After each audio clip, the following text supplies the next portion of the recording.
get going.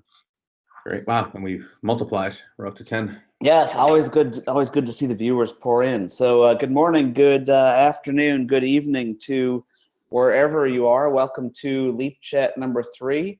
Mike and I have been traveling a ton and doing a bunch of stuff, so we've missed a few LeapChats. But by popular demand, back, and I'm glad that they've been of value so far. And what we want to do is make sure that we continue to do them on a regular basis. So. We're going to keep playing with times. We have a ton of requests from Europe, a ton of requests from Australia. So we'll keep playing with times to try to, find the time that works best. And as we've talked about before, make the recording available and transcript available for those that, that can't join but want to get them afterwards. So we always start with some interaction. So for everyone on the line, go to your Q&A section and just type something. Type where you are, type what the weather's like where you are today, just so we can start to see who's on and get some interaction going. Sandra is here from Canada. Kathy is here from Irvine, California. 2 different, I would say, temperatures. Oh, we've got Connecticut, Philadelphia, New York, Tulsa, Denver. Wow, multiple people from Colorado, Mike. Got the Bay Area coming in. Gotta love Minnesota, right? Minnesota at 40. Another Minnesota. Yes, too bad. A couple of our leapers live in Minnesota, and we got some reports of some chances of snow, oddly enough, in May. So for those people in Minnesota, sorry about that. Mike, what's it like in Massachusetts? It is in and out the sun today, but in the upper 60s, so can't complain. Have opening day in Little League coming up this weekend, so looks like the weather's shaping up. Dude, opening day, I think our playoffs are starting. Yeah. We started playing, but unfortunately we don't have domes here in Massachusetts, so couldn't start at the same time as you guys in SoCal.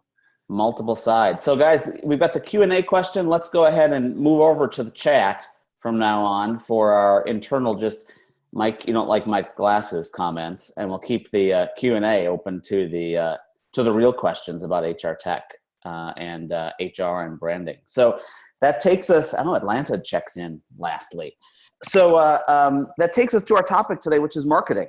Marketing and HR, it continues to become a bigger and bigger issue, and every organization that we work with is struggling with it, I'd say. And I'd say there's lots of reasons that we're going to get to on the chat as to why they're struggling with it, but they're struggling in lots of different ways. So just to get a sense as to who's here, well, we have people piling in, and just like we in LeapChat tradition, those people that pile in late, we make them sing a song at the end of the LeapChat. So just kidding, you won't have to sing a song. But let's launch a poll. And the first poll I thought would be good is just to see where people are at. So grade the marketing capability of your HR and HR tech function today. So you look at HR and you look at HR tech today, what grade would you give your ability to market, the ability to tell stories, the ability to get people excited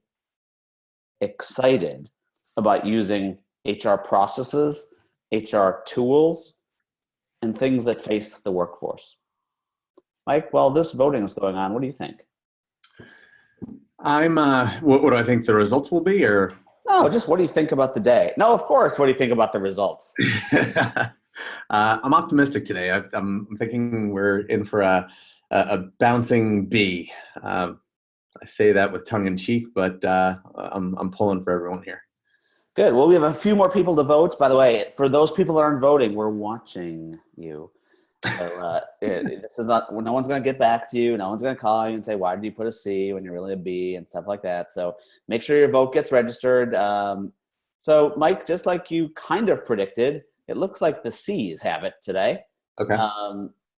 But close to the B's. So if we look at that, lots of improvement areas. A few people that are in the F's that are a little bit scary, but it's good. So let's talk about what it means. And I personally think, from what I see, and I'd love your thoughts on this, Mike, is that I think people overgrade themselves in this area. Your thoughts? Well, it depends on the organization. I think marketing sometimes to apply an entire grade to such a broad set of qualitative and quantitative skills is kind of tough to do on the spot.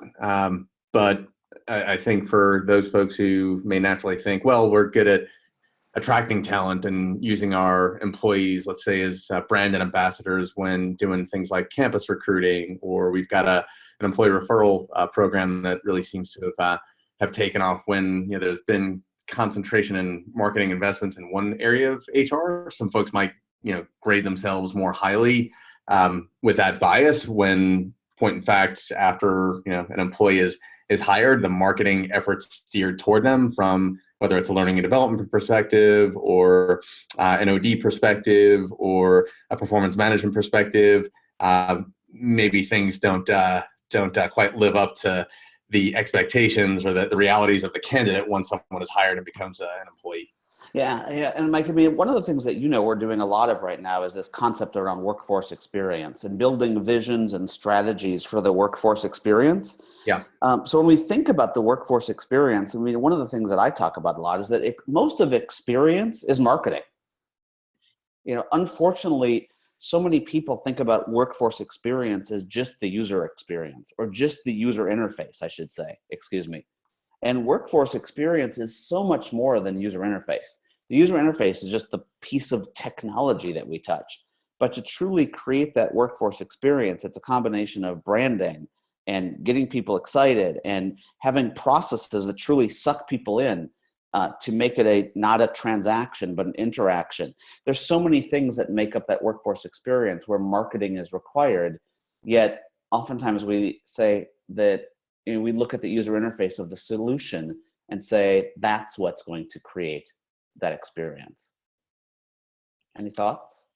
I totally agreed. In terms of the change in my own consulting style or toolkit, I should say, over the past couple of years, I've actually started, I would say, in a lot of ways, becoming more of a marketing consultant in a lot of ways than an HR consultant, just because that's where I've seen a lot of the common needs across clients that I've worked with. So trying to think about the workforce in different segments using tools like personas and journey maps. I was actually in New York yesterday, back in Boston today, but actually going through journey maps on some key HR processes from the standpoint of some folks in HR that are touching different processes like onboarding, departures and leaves and terminations, and going through those same journeys, if you will, from the standpoint of the person getting let go, potentially in the case of a departure, or the new contractor versus the new employee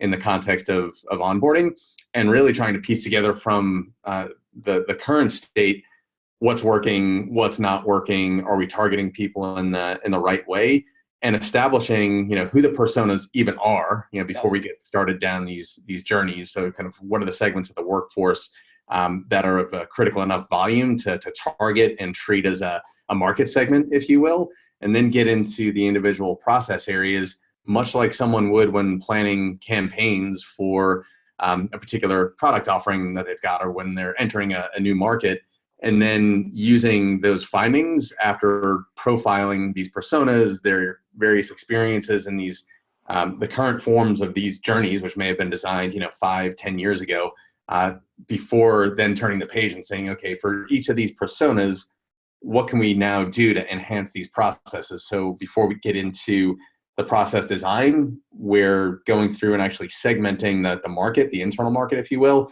in a much more granular way than I certainly did as a consultant, as little as 3 years ago. Yeah, no, I mean, I think marketing it's been put into everything that we do now, because I mean, what I always say is that the HR departments of the past, they had to use the tools we gave them. It was their job. Like, we even rated them from a stupid performance management process on how they used the tools. Now we're pushing it out to the workforce, and they don't have to use them. If their manager tells them not to use them, or their leaders don't tell them not to use them, they don't have to. The other thing I think that's really interesting is I think that HR people are doing a bait and switch. And what I mean by that is most organizations I work with, I think that their career sites are better than their intranets and portals. I think their career sites are like, cool, come play ping pong, come drink beer, all this kind of stuff. But then their intranet and portals, that link farm, it's not fun. The brand doesn't carry over, and the culture we make on the career site isn't the culture that we bring forward into the company. Yeah, yeah. I mean, have you seen that? Absolutely. I think culture amplifier when it comes to the career site, and culture killer in some ways. Not only the link farm, if you will, but when it comes to kind of content management behind the scenes, where I'd say marketing also has an edge over HR typically. You may do a search for something on an intranet and you're getting search results. You may get like 4,000 search results if you're looking for a PTO policy, let's say, and some of those search results are like 7 or 8 years old. So it's just. I think we should. That bait and switch that I said it scared me because, as you know, you never know what I'm going to say. So I did a quick poll. Let's launch this. I want to see this. Is your intranet portal on par with your external career site? Like, which one's better? Your intranet or portal's better, or your career site's better? As far as sexiness, getting people excited, the same brand. Like, wow, because I look at that intranet portal, I want to keep working here. Or my career site is much sexier, much more attractive as far as what it is that I'm going to do. Yeah, which is more human. Yeah, exactly. So, wow, I I love I love the comments coming. Someone just said it's on the wiki. I love the comments. I love the comments coming in. And guys, in the chat, please chat. And if you want to chat to us, just say as panelists, or change the little blue button to everyone and let everyone see. As you know, or as some of you are watching, David and I were just chatting about the draft. But look at the poll. I actually am really happy that that 46% either say that their intranet and portal is either better or similar. That shows that the people on this web chat or this LeapChat are actually better than most organizations, because almost everywhere I go, the career site is either a bit better or a lot better than what they've built internally. Yeah, I think we should have a follow-up here of how good is your career site. I'm a little skeptical on that. Yeah, no, that would be interesting. But when it comes, Mike, to this whole concept of workforce experience and marketing, I think that the most important thing for HR people to realize is that who they're marketing to has changed. I mean, who they're marketing to and how they're marketing has changed. So, I made a note here that basically said, when we think about the people we're marketing to, the people we were trying to get to use employee self-service, something like stupid, like employee self-service and manager self-service, where it was a transaction. Mm-hmm. That's something I would use once a year. And from a marketing standpoint, how do I market in a way that's like, oh yeah, the one time a year you might use this, here's where it is. Now I'm asking people to interact with these tools all the time. And, if I go to my internet and portal, it should be nothing but a search bar, similar to a Google. Mm-hmm. And once I'm in there, how do I continue that marketing and branding? And I should have done another poll question, that says, how many different brands do you have in HR? Because do I have a learning brand? Do I have a benefits brand? Do I have a performance brand? Do I have a recruiting brand? I'd love you guys to type in the chat how many brands you have. If you have one brand for everything, say I have one brand, because everyone's going to call you. But if you have multiple brands, that's really, really hard. That's really, really hard for employees to truly know where to go for what, and how to do things. So whether it's my work as one brand, or whether it's my organization, or something cute, and sexy, like our one thing, we work here, like that, we need multiple. There's one person who said one brand, two in the near future, 10 to 12 brands, many brands. Every employee should be able to get them in the elevator, do a 30-second cocktail napkin on, hey, this is where I go to find information about how to help me do my job better, period. And for you, marketing that out to people is a huge, huge part of the workforce experience. I think that the interesting thing about the person that said, it's on the whatever, is at least there's one place.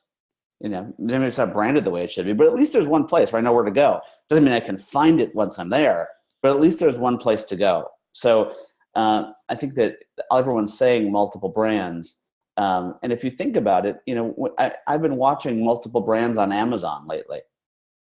And there's Amazon Fresh, there's Amazon Prime, there's Amazon, but they're all called Amazon, and I'm part of this ecosystem called Amazon. It's a great example. I hope people agree. Tell us on the chat, can I do that same thing internally? So I have my work, maybe benefits, and my work, not HR, but something that's a language that makes sense to an employee who doesn't know how to spell HR. Mike, I'll turn it over to you. Yeah, I just wanted to change gears a little bit in terms of kind of the open search for things, which absolutely, it makes sense. I think another area where HR can borrow from recent marketing trends and, in doing so, maybe bring some of those capabilities into the function itself is in contextual advertising. So some of the transactions that, we engage with, or the services that HR provides, are really, episodic and not all that frequent. Even, something like a performance review. I mean, hopefully it's happening, the idea of feedback and ongoing coaching, hopefully that's happening on an ongoing basis. But for those where it's still very much, every 6 months, every year, or, something as infrequent as maybe dealing with a difficult employee situation, you're afraid of losing them, or, you're doing talent reviews every so often. And as a manager, you need to think through different situations in order to retain someone, keep them from going. These are things that just kind of come up sometimes, but in other instances, they're managed as a process by HR. And I think sometimes we get caught up in the process. Well, folks need to be trained on how to place people in the 9 box. So these are what the labels mean. And this is how to slide, this person from this box to that box, and then you submit and it goes to the next step, maybe for some approval or at least a review of some kind. But how about actually having some contextual job aids on how to really think through someone's performance or potential thoughtfully? And if you haven't done it well enough at that point yet, what steps you need to undertake before actually doing that placement. So it's more about really enabling, empowering people through marketing communications, and less so about these are the steps in the process, these are the dates that you have to hit in order to tick the box. Yeah, no, I completely agree. And the other thing that's really important about it, Mike, tied to that, is that I need these people to do this stuff. We need, when we put out employee self-service and manager self-service, or direct access as we like to call it, we're not doing it for our own good. We are, but we're not. We're putting it out there, but really what we want is we want people to use these tools because we need their data. Yeah. We need their data in order to do the rest of the strategic things we want to do in HR. We don't just need their data because we want to be able to process their transaction. That's one thing. But the rest of it is we need their data to do the job. So our marketing should be, the value to you by putting this data in is X. I'm always fascinated at LinkedIn to get people to update their talent profile, but internally we can't get people to update their talent profile. Right. And the biggest reason is that when we do our marketing, we're not thinking about the value to them. So, one of the things, Mike, that's going on that a lot of people on the line I know are here for is they're in the middle of, everyone's doing constant implementations. I don't even ask the question anymore, are you in the middle of an implementation? Because think about how many times you update your apps on your phone every day, every other day. We are all in always on implementations, which means we need to always be on from a change, marketing, education standpoint. So when you think about that, we think about the old world of change management. So many times change management is only tied to a campaign. Like, we're going to go live with this. Yeah. But it's not thought of as an ongoing, perpetual thing. So, I'd love your thoughts on that. And then as you're making those comments, I want to get some questions going, you guys. So, we do these for you, not for us. Well, for us as well, because it's fun to talk about this. But type some questions. Like, who do you see owning this? Or, what type of marketing do you see work best? Love to, based on the first 15 minutes here, get some questions. And, for those that, the person that just typed in there in change management, awesome. Talk about the value of change management and how you've seen it change, because we'd love to address that as well, Jake. Yeah, and even in the context of not even a go live, sometimes I'm just thinking of the talent profile, Jason.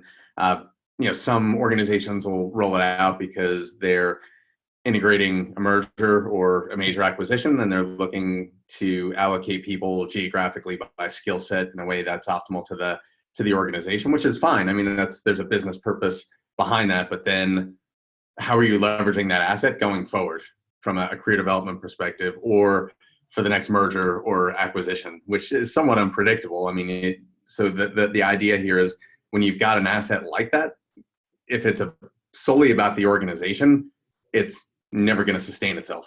Yep.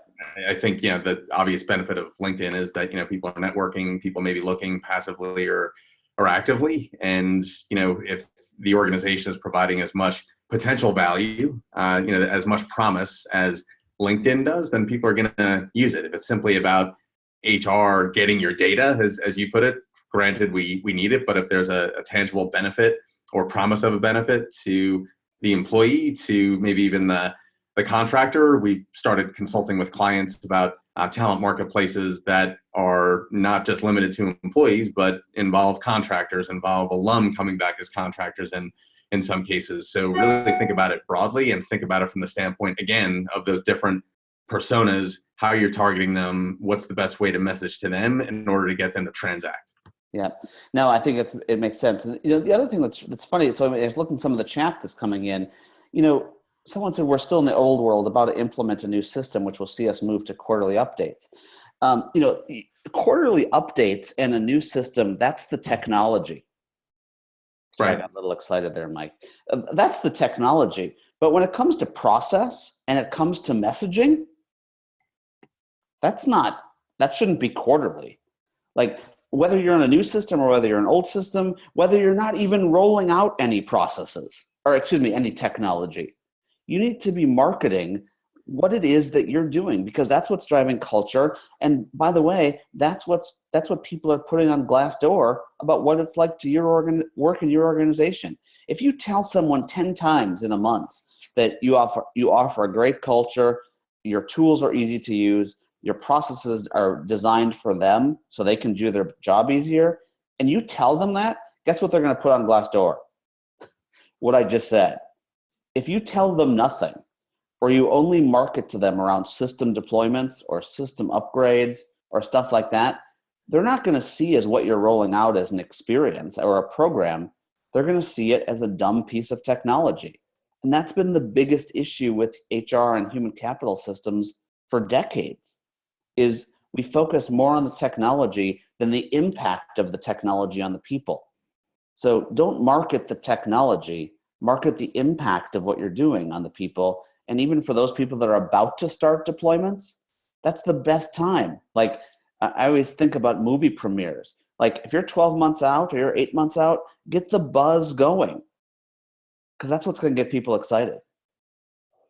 Yeah, I think a lot of this, again, I borrow from kind of the marketing realm, if you will. It's thinking through the different touch points you have with different segments of the workforce. So something that I know you've done, Jason, with clients, kind of taking it away from just the technology, is like, let's look at the placemat, the 12-month placemat, everything that HR is doing, both things that are cyclical, like open enrollments, to things that may come up, to things that are driven by management, like talent reviews, and think through, okay, what content, what communications do we need to make available to people at these different touch points in order to make them aware of what the benefits are to them that will drive some type of desire to actually partake in the transaction. Okay, I'm actually going to think through what my goals are. I'm going to think through what my career plan should be.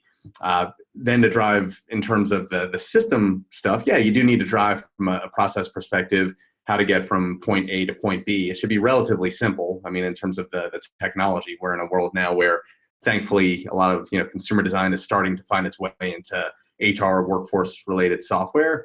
And then the reinforcement after that, the fact, so that the next time it comes around, that the content is relevant at the point where a decision needs to be made. And the common thread or common denominator across every decision that HR is trying to drive is, do I need to do this, and what's the value to me? And that's really the point of any decision, even in the consumer world. I mean, it's really, it boils down to just that. And do I have the right content to A, communicate the benefits, and then B, support the person making the right decisions within the transaction itself? Yeah, and I mean, Mike, and if my change management and marketing is all tied to system periods, like just the technology, that's going to draw people to the technology. So one of the reasons that people say our employee self-service sucks, or our manager self-service sucks, or things like that, is because the only thing we're doing is sending them to a site.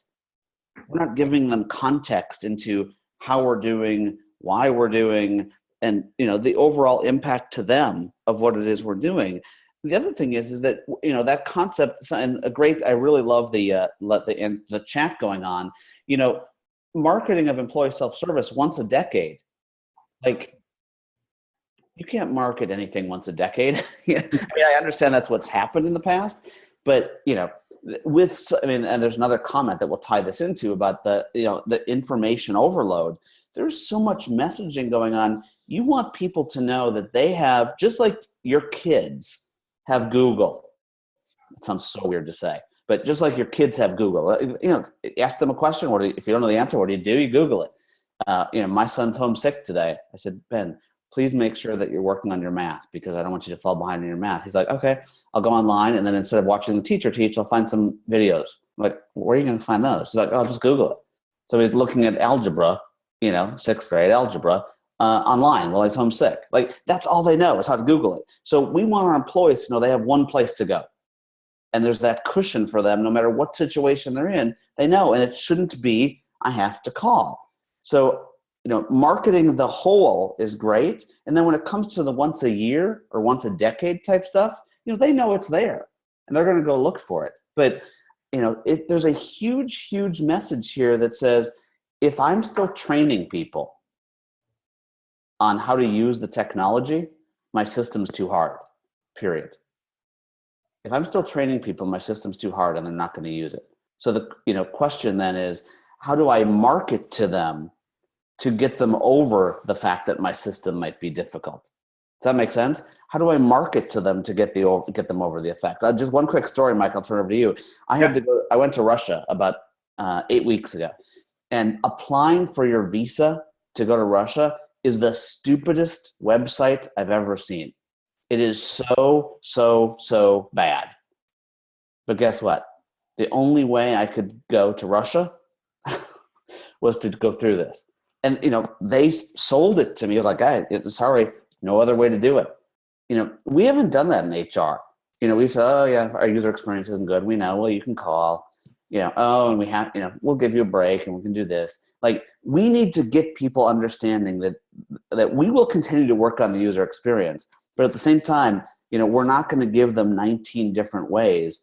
That's what causes people to not use the tools. They say, oh yeah, well, we can still do it that way, or we'll still give you this way. We want one way to do things. We want tier 0, tier 1, tier 2 from a service delivery standpoint, and we need to market that to people to say, guys, that's not an if you're going to do that. It's this is how you're going to do it. Yeah. So to me, I think some of the training, when it comes to the system or the process, should be embedded in the tool. So you're still driving people to that one way of doing things. But if you think about the way you do searches on a topic, say you're researching, an article that you're going to write, which I know you do pretty frequently. Sometimes you can find yourself getting lost in the search. You're going to Google, but you're finding interesting things that are hopefully related to the topic. But at some point, you may find yourself, okay, I need to pull myself back to truly what my focus is. Maybe tie it to the outline I've started to develop. And I think that's HR's job too, when it comes to, as I mentioned earlier, in like the talent review example.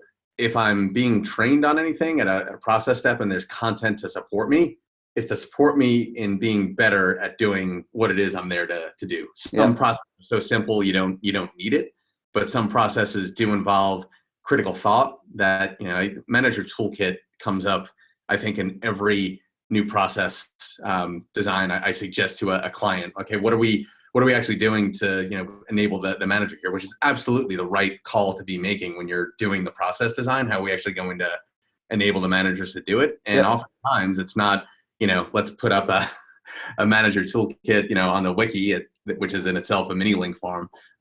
And maybe there's, some aspect of doing that and breaking down into categories, aspects of the manager toolkit, but there's also embedding some of those same assets in the process itself. So it's, similar to people that, are comfortable just doing broad searches, as I know you are, versus those folks that prefer to have things structured for them. They think in terms of parents and children, they're left-brained and so forth. So I think having the assets available through both a smart search, generally speaking, as well as when appropriate, embedded in the process, embedded in the technology itself, is absolutely the way to drive some of that adoption, which you should then be measuring and using to optimize how you do things going forward. I know we haven't really gotten into the concept of closed loop marketing yet.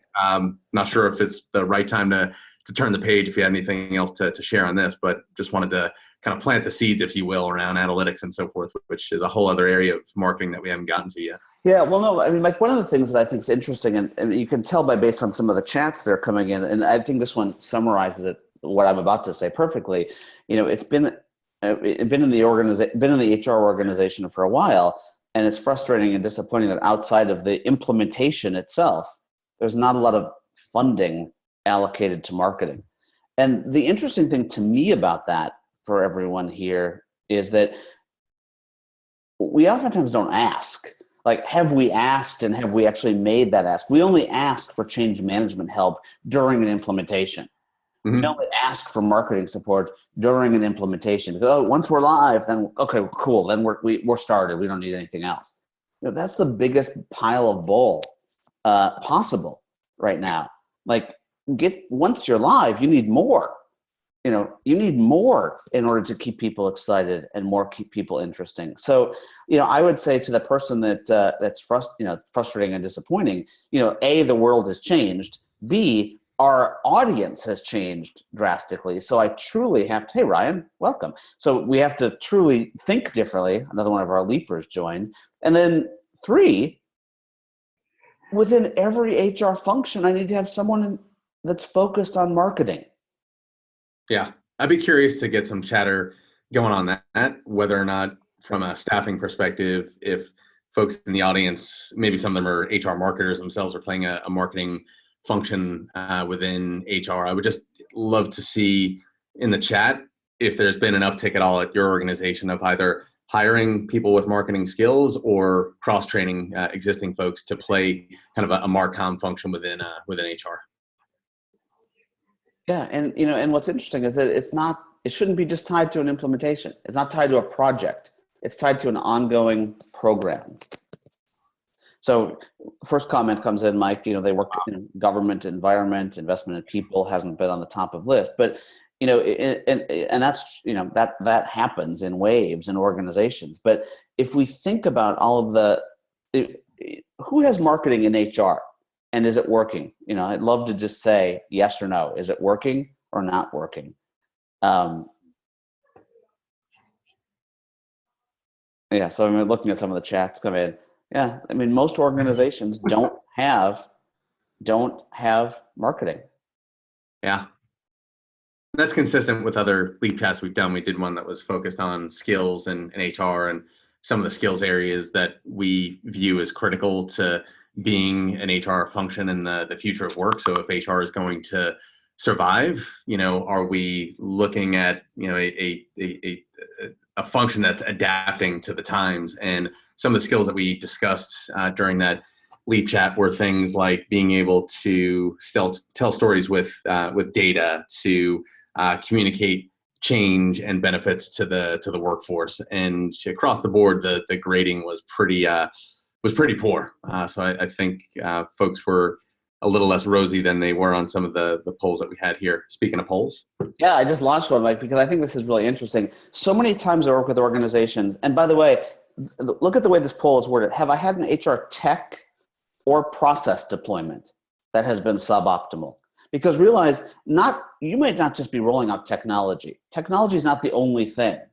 The question is, am I rolling out processes? Processes need more marketing than technology itself. I should be marketing the process and marketing the value of the process, not marketing the technology. The technology is just there to support it. Does that make sense? I hope that makes sense to people. I should be marketing the process and what they need to be doing and the value to them, not just the tech. So there's going to be times that one of the things that drives me crazy, sorry, Mike, this is a little bit passionate for me, is when they're like, it's an IT project. So IT is not typically good at marketing. That's so stupid. Yeah. Like, that's not this rolling out tools that are workforce facing that tie to HR or processes is not an IT function. Right. IT is there to support it. It's not an IT function. And if it is an IT function, your deployment will fail. Yeah. Regardless of the technology too, it's not like, if I'm using a piece of technology at an organization, it could be related to CRM, it could be a finance tool, it could be what I'm using for collaboration and email and such. I don't look at that and say, boy, our IT function sucks. I just think this sucks. This experience sucks. And for every one of those interactions you have, every poor perception, that kind of adds up to the experience that you're having on the job. It's not like, years ago where people had somewhat of an understanding that IT was getting involved, because there was a lot more interactions between them and the workforce directly in terms of system updates and what the employee had to do and reaching out to the help desk. There's just less of that these days because of cloud technology and just better technology out there. So it becomes much more about, this is a crappy experience, not, boy, IT is really putting the wrong tools in front of us. And it's really easy, guys, to make this hard. It's really easy to roll out tools without thinking about the marketing side of it. It's very, very easy. But if we look at the results of this poll, for those of you that are worried about you being the only ones, 94% said they have an HR tech or process deployment that's been suboptimal in the last 3 years because of lack of marketing. Like, that's huge. Yeah. So when we think about building our future, so it's crazy the number of Mike, as LeapGen, who's doing a lot of work in changing future of work and changing HR organizations, the number of organizational design discussions that we're in right now about how do you structure the future HR department, how do you structure the future HR workforce technology department is amazing, because a lot of people don't think about having marketing tied to these. One of the reasons I always say kill HRIS and change that name is because, to me, HRIS, of course it doesn't have marketing, but HR process and technology and thinking about the strategy around processes, that needs marketing. It can't be something that you borrow from corporate marketing once a month or once a quarter to help you with a newsletter. That won't work. Yeah. Agreed. So if we look at some of the comments, no marketing, suboptimal. And one of the comments that came in says suboptimal is related to talent management. Goal setting, performance reviews, feedback. My God, unlike employee self-service, that's the stuff they should be doing all the time. Talent management, which is goal setting, performance reviews, feedback, the way it's discussed here. Think about that. That's how many times do you ask your kid to tell you how they're doing at school, or ask how they're doing at school? Or how many do you get on scale once a year because someone told you it's a good thing to do? That's ongoing, real time, always on conversation that's needed, and marketing is where that starts. Yeah, and it's oftentimes not where marketing starts today. In some cases, it's also not where the transaction is happening. So if I'm HR and I want people to engage, I'm trying to reinforce this concept of managers need to be having discussions with folks. How about pushing notifications to mobile devices? If you're trying to get a message across to a manager of a sales team or a marketing team, we're talking about that enough, who travels quite a bit, who maybe doesn't see their team on a day-to-day basis, at least in 3D, they may be doing a lot of video calls with them and so forth. How are you actually getting to where the people are in order to get them to transact. And that's another thing that, from a marketing perspective in the consumer world, marketing is a lot better than HR is. I think if we were asked a polling question around that, it would a similar result, 94% would acknowledge, maybe even higher, that marketing is better at pushing useful messaging, content, timeliness, convenience in terms of location to where people are, than HR is. Yep.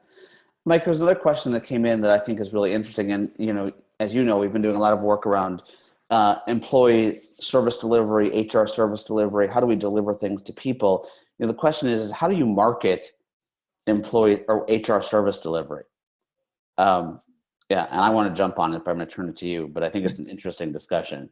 Well, you don't market it as HR service delivery. I know. I'm assuming the person that asked it knows the answer to that. But it's interesting because, a lot of us do it, and then we say we're working on this HR service delivery stuff, and it's going to change your life and stuff like that. But that's it. I'm sorry. Go ahead.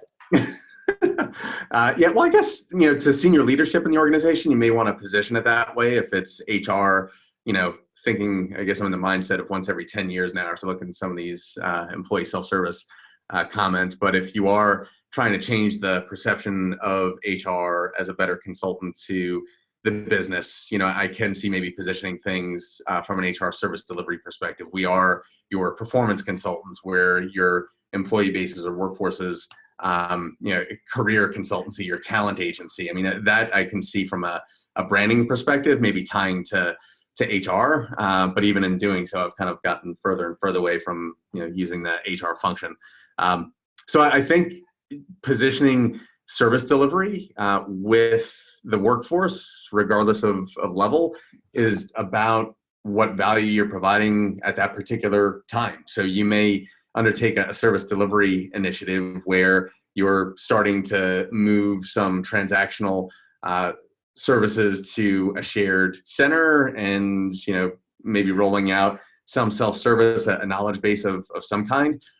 Usually you can't do all that at once, so you have to pick your spots in terms of what you're focusing on. So start initiative by initiative. Open enrollment is a logical one.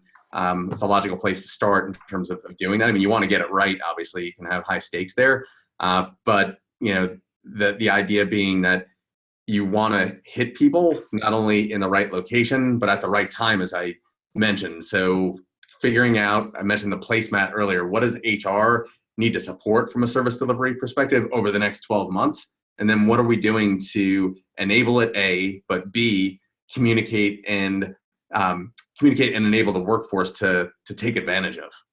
Yeah, and I mean, another question that came in I think is interesting, and we know it because we just added a full capability within LeapGen to help organizations with this. But The question becomes, if I can't get funding for a full-time resource, what do we do?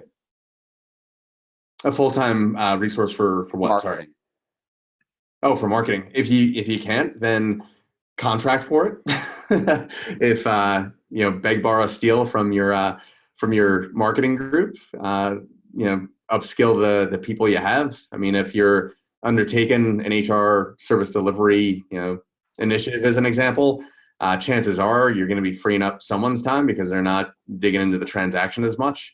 I know plenty of good HR business partners that are great communicators, great storytellers. They know what to do with data. There's the potential to maybe upskill some of those folks to do it. That's obviously not an ideal situation to be in, though. If you can't afford it, I mean, different organizations can find success with different things, but contracting and cross training are the ones that come to mind. Yeah, it's huge. I mean, one of the things we're going to do from a Leap Academy standpoint is start to offer some of that training to people on marketing, because it's it's hard. It's really hard. I mean, there's another question that I love here that ties to that kind of is, how do we optimize delivery of marketing so the message gets consumed? Tough in this era or age of information overload. You want to take that, Mike, or I can definitely start with it too. Sorry, the question was what? How do we optimize delivery of marketing so the message gets consumed? Well, I think some of it boils down to developing a strategy, right? So as I mentioned earlier, trying to define what your workforce segments are, what the personas are, what their technographics are, what their work environment's like, where they tend to consume information, not just HR related information, but what environments are they working, on a day-to-day basis. You've got folks that are out in the field potentially that are constantly on their mobile devices. Then you've got R&D teams who are constantly in front of screens and using Slack to communicate with one another. So I think it really starts there. And for every organization, it's going to be somewhat different just based on their workforce segments and the type of work that they do and how they, where they're living their work lives in general. Yeah, no, and I think the other thing that's really tied to that question is, the basics of marketing. Basics of marketing are going to where the people are. And unfortunately, in today's workplace, they're all over the place. If we look about the definition of marketing, it's actually thinking about how do we get people. It's the management and the construct of communicating, delivering, and exchanging value. That's marketing.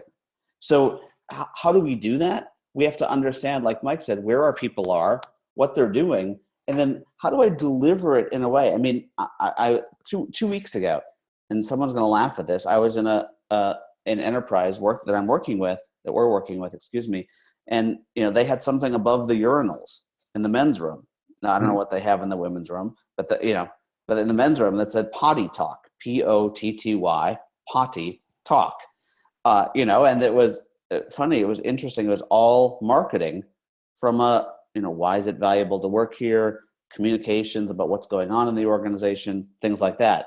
Now, there's a part of me that's like, well, why don't you do that online? But at the same time, creative, and they're going to where people are, right? Which is the restroom. So, it's not always going to be electronic that's going to work. I mean, we've done this for a long time. If you think back to the era of mouse pads, some of you may still use a mouse pad. I'm going to get some grief for that one, I know. But, mouse pads that had marketing on it, we're always, Mike's looking for one. We're always trying to look at where people are and how do we get our message in front of them in a way that makes sense. And that's a key component of this. Yeah, I think another, go ahead. Yeah. I guess to take the potty example to the opposite end of the spectrum, it's who's delivering the message. So whether it's a poster or a video, getting those ambassadors, typically influencers in the organization. We discussed earlier, and some comments came in that were just panelist related, that we're speaking to the idea of we apply marketing to recruiting, and then once people are on board, it kind of stops. But successful recruiters are often the ones that are leveraging their employees and former employees as ambassadors of the organization to recruit in.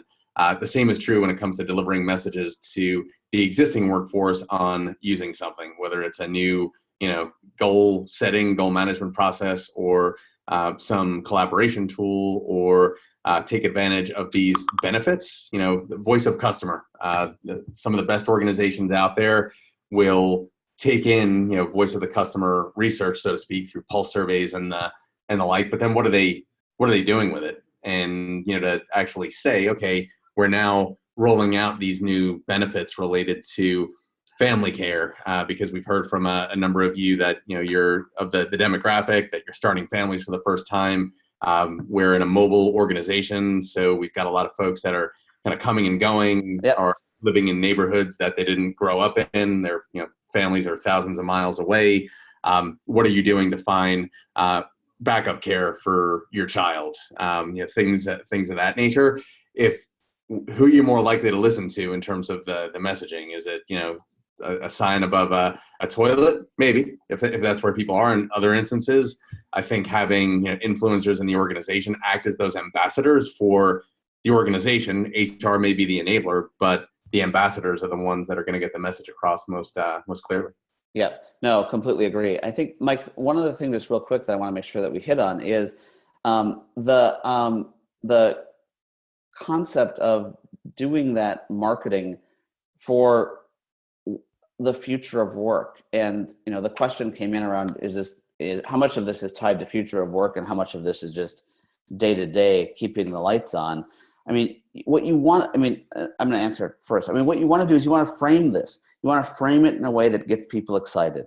Everyone wants to work for an organization that's forward-looking, not backward-looking. Everyone wants to work for an organization that's thinking about values, that's thinking about future. So how do I take my marketing and say the values of the entity are this?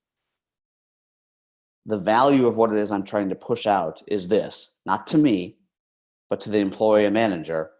And then what should the message actually look like that I'm putting out there? You know, that course I'm teaching at HR Tech World in June in San Francisco on marketing is that. It's, guys, no matter what you do, you should write a press release that you would issue to the press that says, this is what we're doing, this is what we're announcing, here's the value of it to you, what do I do for more information? Think about that. Just think about that for a second. And anything that you roll out, any process you roll out, any technology you roll out, you should do that exercise. Get a group of people together, write the quote unquote press release, come to an agreement. And it's crazy when you do this exercise with people. I've probably done this 100 times. It's hard because one person says, well, the value is going to be better efficiency for HR. And I'm like, yeah, it is. But no one else cares about that. The value is going to be this. Yes, perfect. That is the value because you want it to talk to the person that you're talking to, not to yourself. Yeah, couldn't agree more. Any other questions, you guys? Any other questions that you guys have? We've covered a lot of topics. We're at 50, so we have time for a couple more maybe. A couple of people, we have a dedicated marketing communications person who does all this. One of the things I think that's interesting about that comment as some other stuff comes in is that's awesome if they know the strategy of the function. If that person is more of a tactical, just communications person that's not tied into the strategy of the business, then it's really hard to infuse the messages of business and organizational success that we need if all that person is a communications expert and is tied to a project, not a bigger program. Yeah. I just want to interject something really quick, kind of a disclaimer, if you will, Jason. Yeah. A lot of what we've been discussing is untested. Yeah. I mean, a lot of these are new concepts in HR. So I just want to make people aware that we're not, basing our thoughts, our opinions, our, quote unquote, best practices on, doing this for the past 10, 15, 20 years. Things have changed. Yeah. So a lot of what we're recommending, it's not like we've worked with a ton of HR organizations that we've, helped them make investments in these huge marketing functions, these capabilities that have moved them from, ad hoc on the marketing maturity capability model to, level 4, level 5. I don't even know what that looks like, to be honest with you. I've thought about it, but I haven't fully defined it in my own mind yet. So I just want to, let people know that it's not as though, some of these things that we're discussing that the train has already left the station, or that there are benchmarks out there that you're already kind of missing the bar on. These are all things that are untested, which makes this a really exciting time. So for me, just in a lot of these Leap chats, I usually leave very energized by kind of the idea of what the future is going to look like. But at the same time, I feel as though when we're answering questions at times, we may come off as we're speaking based on, a couple of decades of experience. When the fact is we're working thoughtfully with organizations. I think we know more than most, but it's not as if we're basing this on old habits and, books that we've got on the shelf. Yeah, no, exactly. It's a really good point, Mike. And I think that, it's changing constantly. That's what makes us exciting. The quote I always use from in a number of different speaking opportunities is, when the rate of change on the outside is greater than the rate of change on the inside, the end is near. A rate of change on the outside, in this case of marketing, consumerism, experience, has now gotten to the point where it's on the outside is better than the inside. And if you ask organizations, who do you communicate better to? Your customers? And when I say better, that's the key word. Who do you communicate better to? Your customers or to your quote unquote workers? In most cases, it's your customers. And the sad thing about it is most of our customers are our workers in a Yeah. lot of cases. So, this is something we all as a community will continue to get better on. I was glad to see such a great interest in the topic. Yeah. It's an area of work that I hope we can continue to shift as a community is away from old school change management tied to projects to a realization that this has to be an always on model. Cool. Well, Mike, I think we're done. I think we got through our questions. We got through the polls. Yeah. We've met the enemy, as someone just texted. Now our job is to go conquer. So we'll continue to put it out there. Any questions, feel free to communicate through any of our channels, and look forward to catching you on the next LeapChat. Yeah. Thanks, everyone. Thanks, Jason. Everyone. Take care. Bye-bye.